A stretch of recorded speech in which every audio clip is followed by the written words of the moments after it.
যেতিয়া নিৰ্বাচনৰ সময়ত কৈছিলোঁ যে আমি ৰাইজক অসমৰ যুৱক যুৱতীসকলক 1 লাখ চৰকাৰী চাকৰি দিম, তেতিয়া বহুত কম মানুহে মোক বিশ্বাস কৰিছিল। কিন্তু আজি আমি অত্যন্ত সফলতাৰে সৈতে 40,000 চাকৰি আমি দিব পাৰিলোঁ।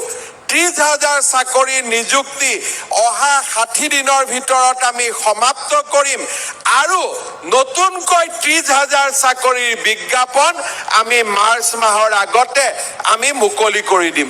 অৰ্থাৎ 1 লাখ চাকৰিৰ যি প্ৰতিশ্ৰুতি আছিল, সেই সম্পূৰ্ণ প্ৰতিশ্ৰুতি আজি আমি পালন কৰিবলৈ সক্ষম হৈছোঁ বা পালন কৰাৰ পথত আজি আমি আগবাঢ়ি গৈছোঁ। মই যেতিয়া নিৰ্বাচনৰ সময়ত কৈছিলোঁ যে আমি ৰাইজক অসমৰ যুৱক যুৱতীসকলক 1 লাখ চৰকাৰী চাকৰি দিম, তেতিয়া বহুত কম মানুহে মোক বিশ্বাস কৰিছিল। কিন্তু আজি আমি অত্যন্ত সফলতাৰে সৈতে 40,000 চাকৰি আমি দিব পাৰিলোঁ।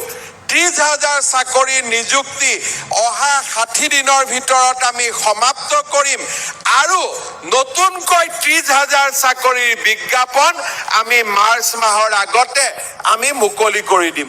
অৰ্থাৎ 1 লাখ চাকৰিৰ যি প্ৰতিশ্ৰুতি আছিল, সেই সম্পূৰ্ণ প্ৰতিশ্ৰুতি আজি আমি পালন কৰিবলৈ সক্ষম হৈছোঁ বা পালন কৰাৰ পথত আজি আমি আগবাঢ়ি গৈছোঁ। মই যেতিয়া নিৰ্বাচনৰ সময়